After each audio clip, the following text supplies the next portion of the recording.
2023학년도 9월 고2 복사형입니다.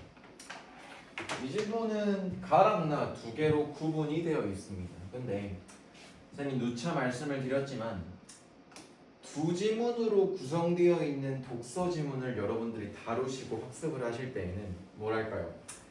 절대로 두 개를 엮으시면 안 됩니다. 안 되시고 일단 전반부 가를 독해한 이후에 처리할 수 있는 모든 문제와 처리할 수 있는 모든 선택지를 다 건드시고 나서 그 다음에 나를 읽으셔야 됩니다. 왜? 가랑 나랑 담고 있는 정보의 양이 꽤나 많습니다.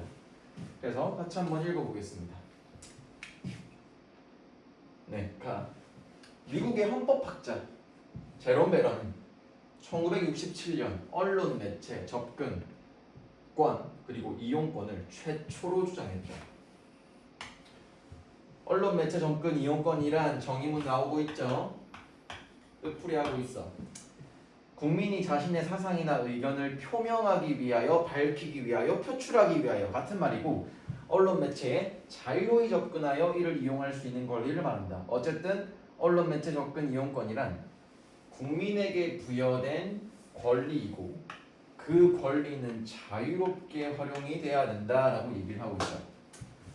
베런은 당시 미국과 영국 내 그러면 잘 봐. 두 번째 문단 들어갈 때 언론 매체 접근권, 언론 매체 이용권에는 뭘 갖고 가야 돼? 자유롭다라고 하는 걸 깔고 들어가셔야 돼. 당시 미국과 영국 내 언론의 독과점으로 인해 독과점이라고 하는 건 독점, 과점 많은 것들이 이 사람들에게 뭐라고 해야 될까 좀 치우쳐져 있다라고 생각을 하셔야 돼요. 자, 국민의 다양한 의견을 표출할 수 있는 통로가 점점 사라지고 있음을 지적했다.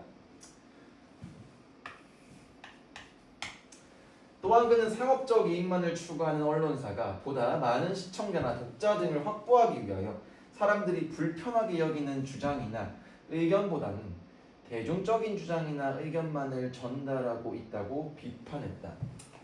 불편하게 여기는 주장이나 의견, 저는 여기에 뭐라고 부여했냐면 팩트라고 얘기를 해요. 팩트보다 대중적인 주장이나 의견, 오피니언을 전달하고 있다고 비판했다. 그러니까 전 이렇게 생각해요. 연예계 아니면은 스포츠만을 전달하는 거지. 실제로 사람들이 불편하게 하는 여기는 주장이나 의견 같은 경우는 정치, 사회 영역이라고 생각하시면 되고. 언론 매체가 공론장의 역할을 하지 못해. 공론이라고 하는 거는 여러 사람들이 많이 함께 의견을 나누는 장을 얘기를 하는 거고 그 역할을 하지 못해 국민의 다양하고 공정한 여론을 형성하는 기능을 수행하지 못함을 지적한 것이다.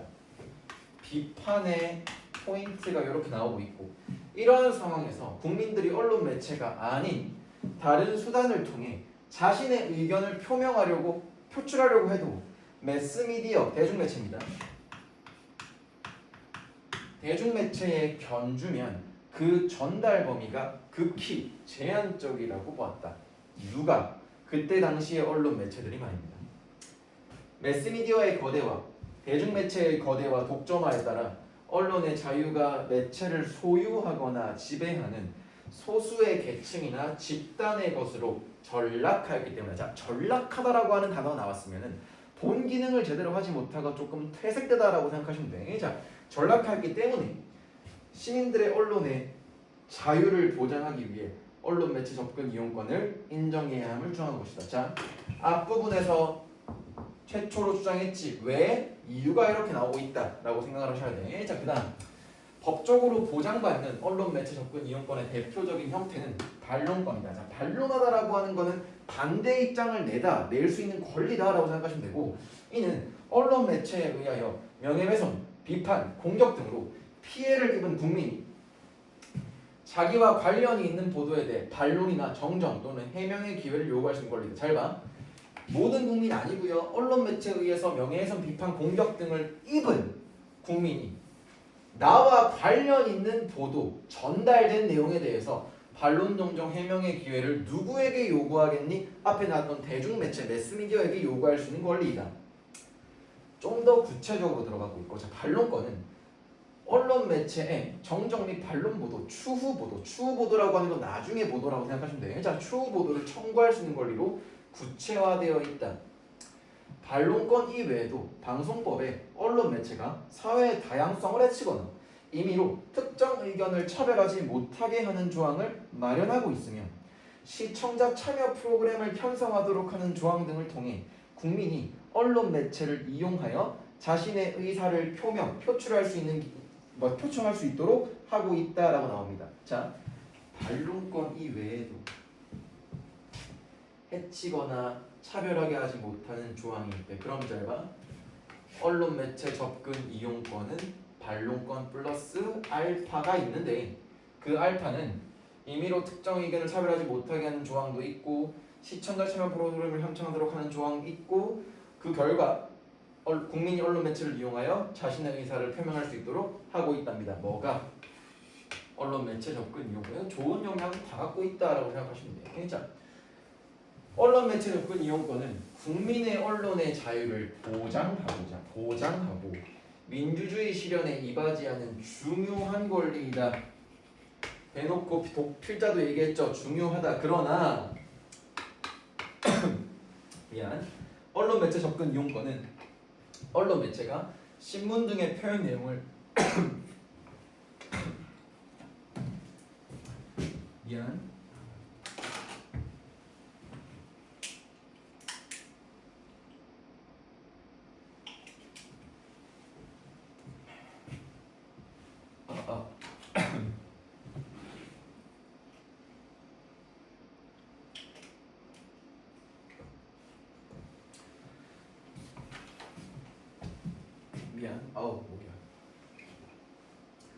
언론 매체가 신문 등의 표현 내용을 결정하는 권리인 편집권과 맞부딪힐 수 있다. 자,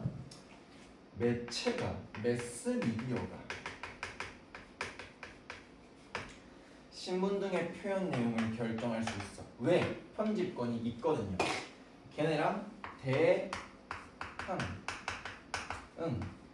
수 있다. 이에 언론 매체에 일정한 기준의 재량권을 부여하고 만약 언론 매체가 일정한 재량권을 일탈하거나 남용할 때 안 좋게 그러니까 언론 매체에 일정한 기준의 재량권을 부여하고 나서 만약에 언론 매체가 일정한 재량권을 일탈하거나 벗어나거나 남용할 때 과하게 이용할 때는 구하다라는 수단을 활용하여 국민의 언론 매체 접근 이용권을 보호하고 있다. 라고 생각하시면 됩니다. 지금이 이제 12시가 넘었는데 12시가 넘었어요. 12시가 넘었어. 얘들아. 네. 그러니까 무슨 얘기하고 있니? 그러니까 언론 매체 접근 이용권을 이 베런이라고 하는 사람이 만들었어. 왜 만들었어? 이유가 있어요. 근데 국민의 어떻게 보면 국민의 입장 보호에 다소 치우쳐져 있다라고 볼 수도 있으니까 얘네가 언론에게 부여되어 있는 재량권과 맞대응할 수도 있다라고 얘기하면서 근데 언제 맞대응했을 때 우리가 이길 수 있다는 거야? 만약에 언론 매체가 일탈하거나 남용할 때 구제 수단으로 이용할 수 있다라고 생각하시면 됩니다. 자, 나볼게요. 언론 보도에 의해 명예나 권리를 침해받은 때는 어떻게 해야 할까? 자, 질문으로 표현하고 있고요. 명예훼손죄로 고소할 수 있어. 당연히 고소할 수 있겠지만 판결이 나오기까지 시간이 굉장히 오래 걸린다. 얘들아, 일단은 고소 고발하세요. 아니 법대로 하시죠라고 하면은요 돈도 깨지고 시간도 깨지고 다 깨집니다. 그러니까 아시겠죠? 시간이 굉장히 오래 걸린다라고 생각하시면 되고 따라서 언론 중재범에는 언론 매체에 의해 피해를 받은 개인에게 신속하고 대등한 방어 수단을 제공하기 위해 정정보도 청구권과 반론보도 청구권이 규정되어 왔다. 이 두 개에 대해서 요게 두 개가 키포인트일 거야.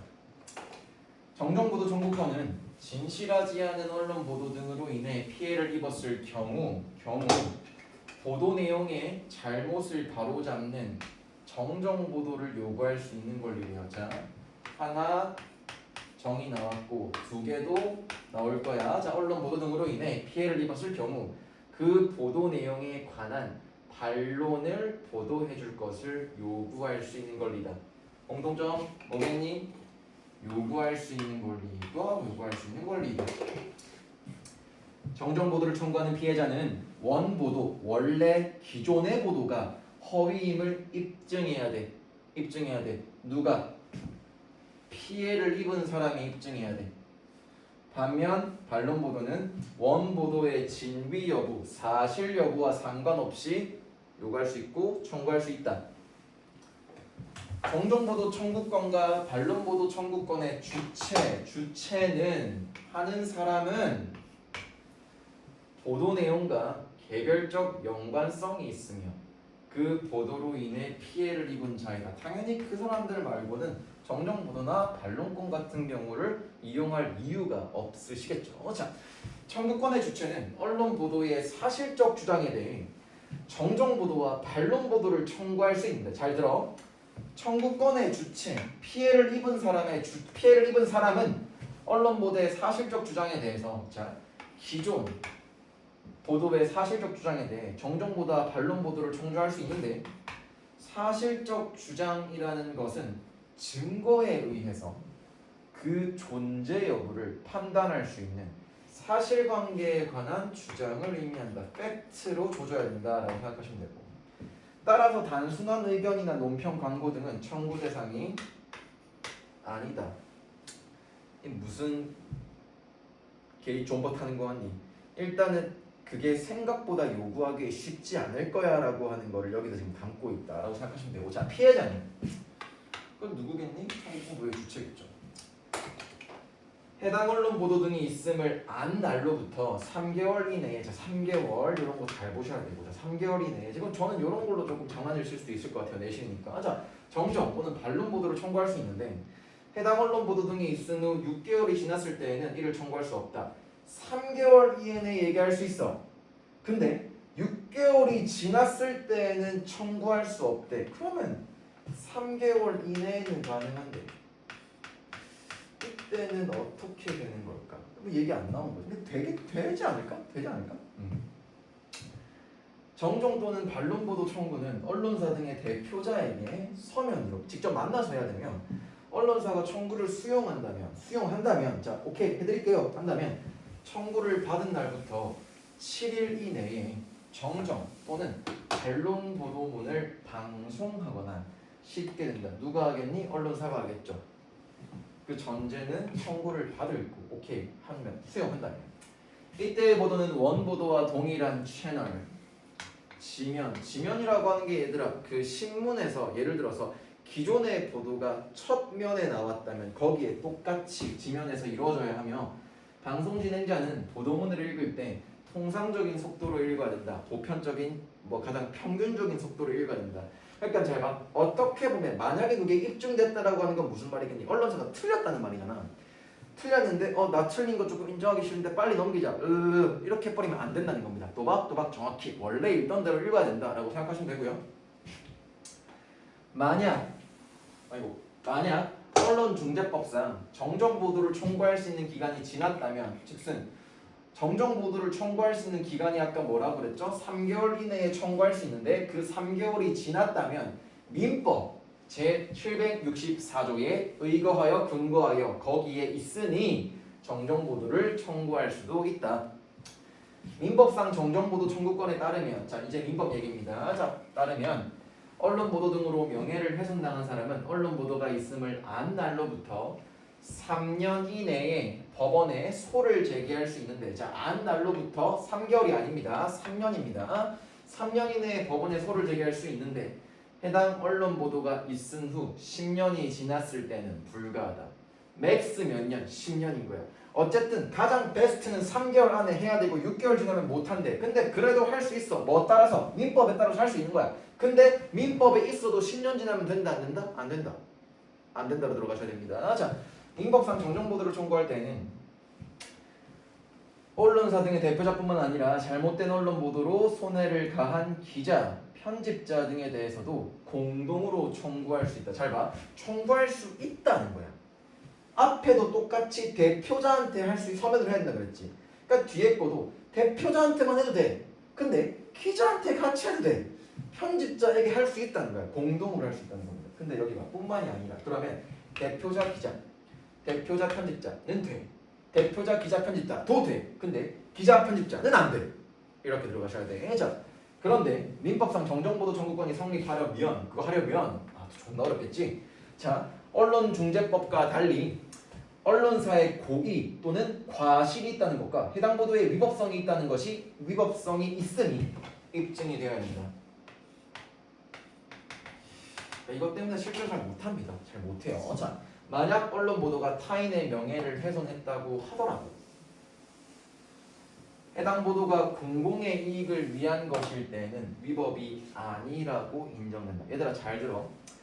언론기관이 얼마나 똑똑한 사람들이겠냐. 잘 생각해봐요. 그러니까 걔네들이 뉴스로 나간다고 치자. 이게 그거를 바꾸기가 굉장히 쉽지 않을 거다라고 하는 얘기를 지금 이렇게 하고 있는 거고요. 이처럼 민법상 정정보도 청구권은 언론중재법상 정정보도 청구권 행사하는 것보다 엄격한 성립 요건이 필요한다. 그러니까 잘 봐. 하고 싶으면 빨리 해야 돼. 늦으면 되는데 안 된다는 거야. 그러니까 쉽지 않다라고 표현을 한번 해볼게요. 자, 정정보도 청구권은 정정보도 청구권 및 반론보도 청구권은 피해를 입은 개인의 입장을 제공하게 하여 당연히 그거 하려면 뭐 한다 그랬어? 성립이 되어야 된다 그랬잖아. 입증이 되어야 된다 그랬고 제공하게 하여 개인의 피해 회복을 돕고 우리 사회가 진실을 발견하고 올바른 여론을 형성하는데 일조한다. 하지만 성립하기에는 쉽지 않고 요건도 굉장히 까다롭다까지 정리하시면 될 것 같습니다.